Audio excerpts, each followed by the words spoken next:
적을 알고 나를 알면 100번 싸워도 위태롭지 않다. 아마 대한민국 성인이라면 이 말을 모르는 사람은 없을 겁니다. 그런데 우리는 이 말을 상대를 분석해서 어떻게든 때려 눕혀라는 뜻으로 오해하곤 합니다. 그래서 오늘도 직장에서, 모임에서, 심지어 가정에서도 내 뜻을 관철시키기 위해 목에 핏대를 세우며 싸웁니다. 하지만 그렇게 싸워서 이기면 정말 행복하던가요?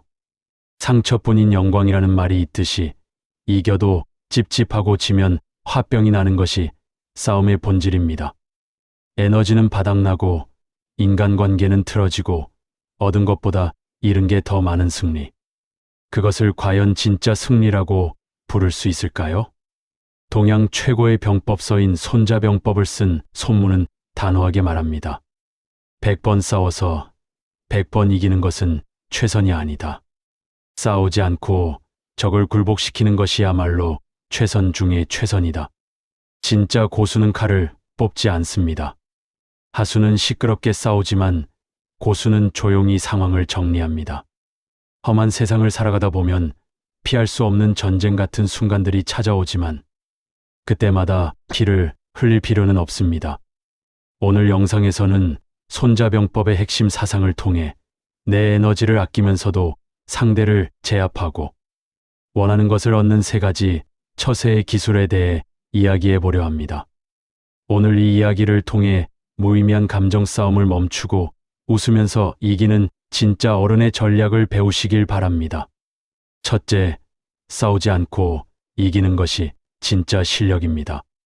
우리는 흔히 강한 사람이라고 하면 누구에게도 지지 않고 말싸움에서 상대를 압도하는 사람을 떠올립니다. 하지만 손자병법의 관점에서 보면 그것은 가장 하수들이나 하는 짓입니다. 싸움이란 기본적으로 쌍방의 손실을 전제로 합니다.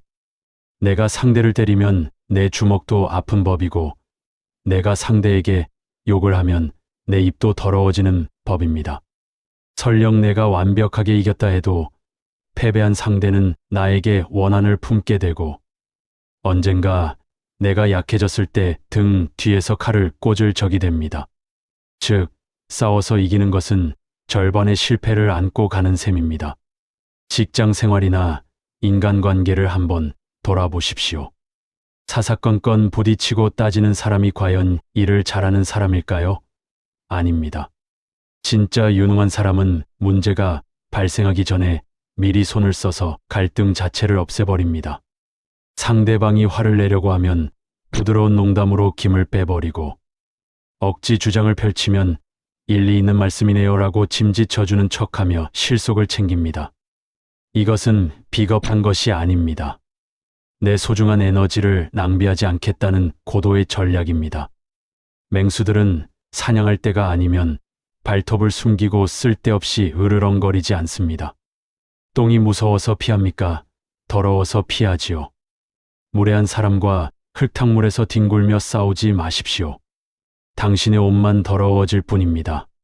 슬쩍 비켜서서 그가 제풀에 지쳐 쓰러지게 만드는 것, 칼에 피 한 방울 묻히지 않고 상황을 종료시키는 것.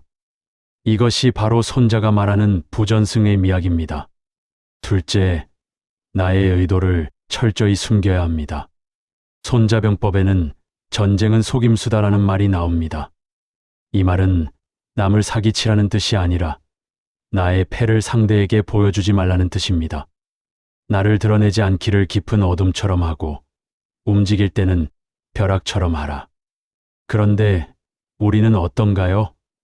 사람들에게 인정받고 싶은 마음에 혹은 솔직한 게 좋다는 핑계로 내 속마음을 너무 쉽게 드러냅니다.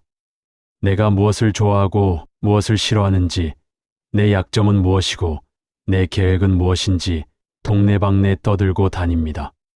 하지만 냉혹한 경쟁 사회에서 정보는 곧 약점입니다. 나는 이 프로젝트에 목숨 걸었어 라고 말하는 순간 경쟁자는 그 프로젝트를 방해할 방법을 찾기 시작할 것입니다. 사람을 대할 때도 마찬가지입니다. 싫은 사람 앞에서 나 너 싫어라고 얼굴에 다 드러내는 것은 상대에게 나를 공격해 줘라고 신호를 보내는 것과 같습니다. 속으로는 칼을 갈더라도 겉으로는 온화한 미소를 지을 수 있어야 합니다. 나의 감정과 계획을 안개 속에 숨겨둬야 상대방은 나를 파악하지 못해 두려움을 느끼고 함부로 대하지 못합니다. 투명한 것이 꼭 좋은 것은 아닙니다. 속이 훤히 들여다보이는 물에는 고기가 살지 않습니다. 적당한 신비감과 침묵은 당신을 보호하는 가장 강력한 갑옷입니다. 저 사람은 도무지 무슨 생각을 하는지 모르겠어. 이런 말을 듣는 것을 두려워하지 마십시오. 그것은 당신이 그만큼 만만치 않은 상대라는 증거입니다. 당신의 패를 마지막 순간까지 숨기십시오. 그래야 결정적인 순간에 판을 뒤집을 수 있습니다. 셋째, 이길 수 있는 판을 먼저 만들어 놓고 싸워야 합니다. 손자는 승리하는 군대는 먼저 이겨놓고 난 후에 싸움을 걸고, 패배하는 군대는 먼저 싸움을 걸어놓고 뒤늦게 승리를 구한다고 했습니다. 쉽게 말해 이길 확률이 100%가 될 때까지 기다렸다가 확실할 때 들어가라는 말입니다. 하지만 대부분의 사람들은 감정에 휩쓸려 무작정 싸움부터 시작합니다. 홧김에 사표를 던지고 홧김에 이혼을 선언하고 홧김에 사업을 벌입니다. 아무런 준비도 대책도 없이 저질러 놓고 나서 어떻게든 되겠지라고 요행을 바랍니다. 이것은 용기가 아니라 무모함입니다. 진짜 고수는 승산이 없는 싸움은 애초에 시작도 하지 않습니다. 불리할 때는 납작 엎드려 힘을 기르고 때를 기다립니다. 상대가 방심할 때, 나의 준비가 완벽할 때, 그때 비로소 움직입니다. 인생은 속도전이 아니라 타이밍 싸움입니다. 조급해하지 마십시오.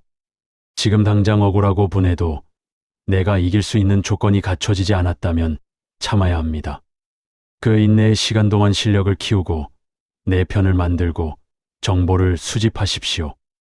감정적으로 흥분한 사람은 차가운 머리를 가진 사람을 절대 이길 수 없습니다. 세상이 불공평하다고 한탄하기 전에 냉정하게 계산하십시오. 지금 내가 싸워서 얻을 수 있는 게 무엇인가? 만약 잃을 게 더 많다면 과감하게 물러서십시오. 물러서는 것은 지는 게 아닙니다. 더 큰 승리를 위해 잠시 몸을 웅크리는 것입니다. 이길 수밖에 없는 판을 짜놓고 여유롭게 들어가는 것, 그것이 승부사의 기질입니다. 인생은 전쟁터라고들 합니다. 하지만 그 전쟁터에서 살아남는 방법이 꼭 피 튀기는 혈투일 필요는 없습니다. 오히려 가장 위대한 장군은 싸우지 않고도 적을 내 편으로 만들거나 스스로 물러나게 만듭니다. 지금 혹시 누군가와 갈등을 겪고 계십니까? 억지로 그 사람을 이기려 하지 마십시오. 무시하는 것이 최고의 복수일 수도 있고 침묵하는 것이 최고의 웅변일 수도 있습니다. 유연하게, 은밀하게, 그리고 치밀하게 준비하십시오. 나의 소중한 에너지를 낭비하지 않고 웃으면서 원하는 것을 얻어내는 당신이야말로 이 시대의 진정한 전략가입니다. 손자병법의 지혜가 여러분의 삶을 더 평안하고 승리하는 길로 안내하기를 바랍니다. 지금까지 인생을 부탁해였습니다.